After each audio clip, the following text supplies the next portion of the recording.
scrolling through the digital album on my phone, I noticed something strange. The faces of my family members in old photos began to shift subtly, like the pixels were rearranging themselves. At first, I dismissed it as a glitch, but it soon became apparent that this was something far more sinister.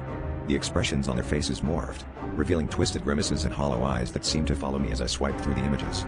It was as if the photos were trying to tell me something, to show me a truth that had been hidden in plain sight all along. I grew up hearing whispered stories about our family's dark past, tales of a cursed lineage that seemed more superstition than reality. But as the faces in the photos continued to change, I realized there was more to these stories than I had ever believed. My grandmother, who had always looked stern yet loving, now appeared malevolent, her eyes glinting with a secret knowledge.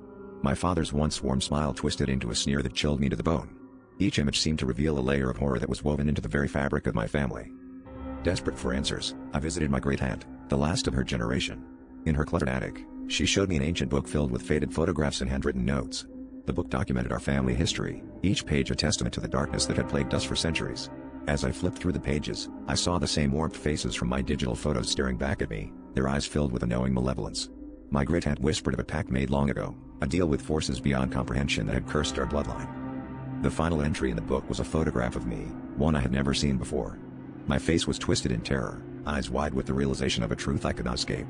It was then that I understood, I was the next in line, the next sacrifice in a cycle of horror that would never end.